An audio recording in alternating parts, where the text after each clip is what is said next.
In the name of Allah, the most gracious, the most merciful, the so-called Dia al-Din wrote that the human body is by default healthy and upright. This is point number 1.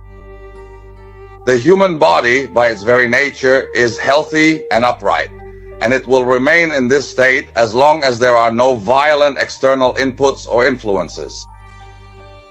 Accordingly, complete abstinence from any inputs fully achieves this state, which is inevitably brought to an end when the fast is broken. With the very first input, if you are able to maintain this state, then you are in the state of a body that does not get sick. Statement number 2. Every input to the body carries harm. At the same time, it carries benefit, which is keeping the body alive and nourishing it with what is necessary for it to remain active. As long as the input is present, waste settles inside you, and this has harmful effects. Waste needs to be expelled. That is the harm. What remains are wastes that need to be expelled, and the body needs to get rid of them because they are harmful. Therefore, any food you eat, all of it carries harm. At the same time, it carries benefit, which is keeping this body alive, or its growth in the case of children.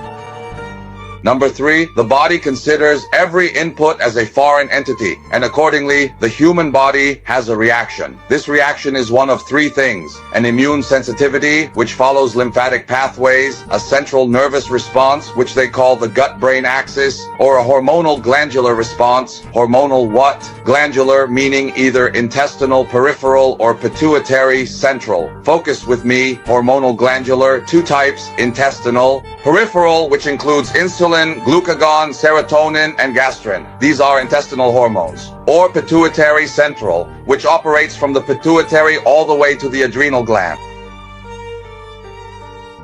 Statement number 4, the body's daily and repeated suffering, and the continued exposure to inputs that are difficult to digest, which leads to repeated, though not complete, intestinal blockages. So the first issue is the intake of foods that are difficult to digest, leading to repeated, though not complete, intestinal blockages.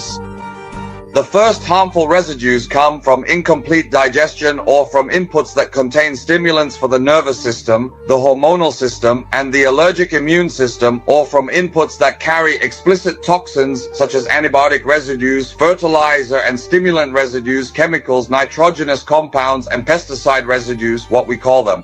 What are they? Pesticide residues, so what are they? So the body's daily struggle in dealing with these isolated inputs, which are hard to digest and cause repeated intestinal blockages, even if they're not complete. Harmful residues from an incomplete digestion process.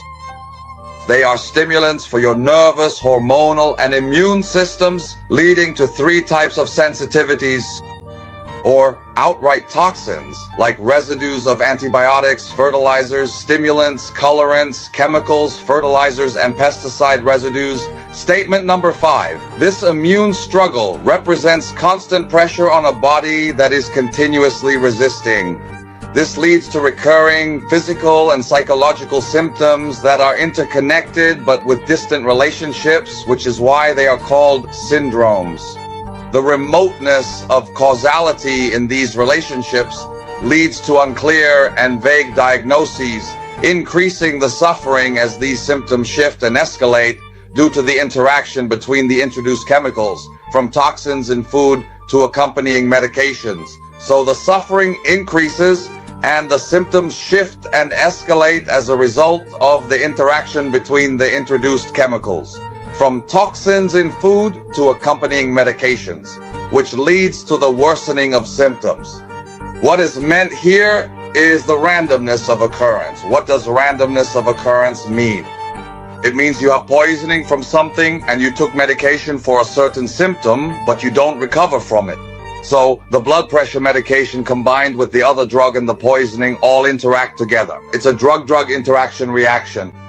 And while you're sitting in confusion, this leads to worsening symptoms and the emergence of new symptoms and diseases that align together in groups. For example, this is the fibromyalgia group. You know, the fibromyalgia that the rheumatologist talks about. And here is the blood pressure group. Here is the diabetes group. Here is the autoimmune diseases group. And here is the cancer group. you end up being divided randomly with a huge overlap of 5 or 6 different symptoms and disease names. It must be accompanied by chronic dysfunction, and this is one of the criteria in the nervous system, even if the initial complaint started in childhood.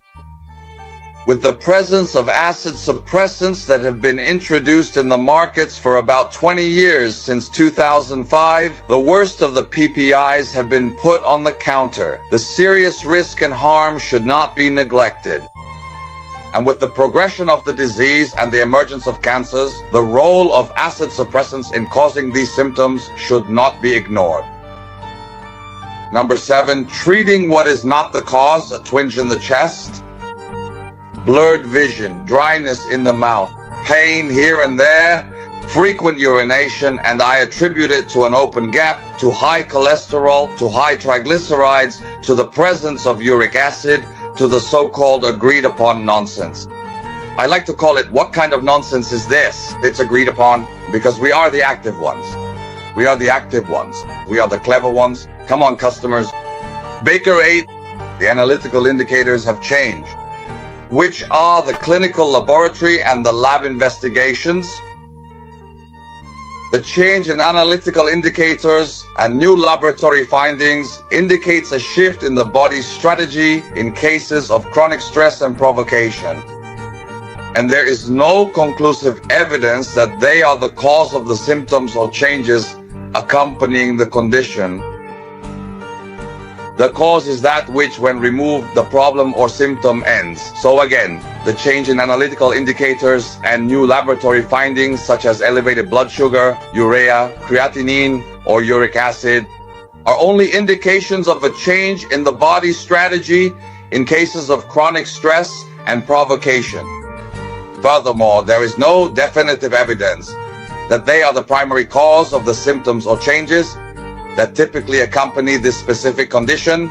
The cause, by its very definition, is considered to be that which, when removed from the situation, the phenomenon ends, or the condition ends, or the symptom ends. If I take insulin and my blood sugar still rises, that means the high blood sugar is not because the insulin is inactive. Again, if I take insulin to lower my blood sugar and it doesn't go down, then the blood sugar wasn't high because of the insulin. If I give insulin and it lowers the blood sugar but doesn't improve the erection, then blood sugar isn't the cause of the erectile dysfunction. If the reflux from the opening in the diaphragm is treated and the reflux remains the same, is the reflux because of the bacteria? We took the medication for the bacteria and the reflux remains the same. Number 9, relying on laboratory evidence such as blood sugar, acetone, HDL, LDL, urea, creatinine, minerals, and electrolytes like sodium, potassium, and chlorides, and linking them directly, superficially, and especially incorrectly to the nature of food intake is completely wrong.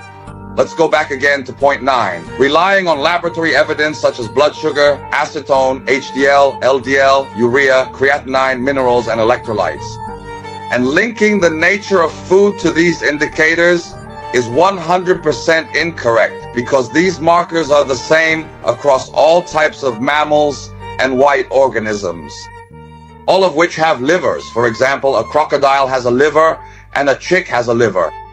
And mammals, the cow that eats only plants and the tiger that eats meat and drinks blood, all of them have blood sugar, acetone, HDL, LDL, urea, and creatinine. Even the mouse, so both mammals and egg-laying animals like birds, chicks, and the crocodile that has a liver, they all must have what I just mentioned.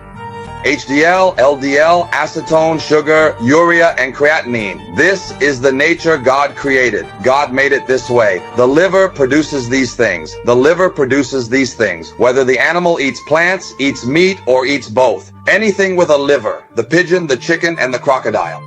All of these have acetone, urea, creatinine, and sugar. That's it. And the appropriate comparison is so that I can love the effort. The rise or fall of these values from their usual levels is fundamentally related to changes in the body's state, reacting neurologically, hormonally, immunologically, and allergically, regardless of the type of inputs. So, This means that saying eating sugar causes sugar or eating protein causes effort is wrong. Completely wrong. That's incorrect talk. An increase and the decrease of these indicative values from their usual observed levels is fundamentally related to changes in the body's state, whether neurologically, hormonally, immunologically, or sensitively, no matter what the type of inputs are. So does that mean that if I have a duck's leg, I become equal to a tiger that eats meat and drinks blood? Do you understand anything?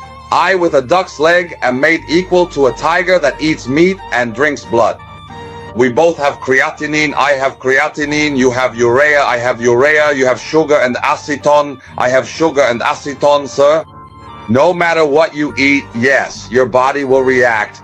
Your body will react based on a certain strategy. This strategy is because you put yourself under stress, and I will respond to that stress in a particular way. Do you understand anything or not? Number 10, and the last point in the statement. The body's ability to recover and heal, whether by announcing, replacing, producing, repairing, resisting, preventing, forming, or differentiating, is fully integrated and coordinated and only ends with death. Your health, relatively speaking, equals your ability to avoid toxic inputs. Zero inputs means infinite health. But the last thing in the statement. Out of 10 points, and the last one is a methodology. A life of zero medication. Zero medication. Everything I say is about zero medication. I have no vested interest. Your health is in your own hands. I finished what I wanted to say.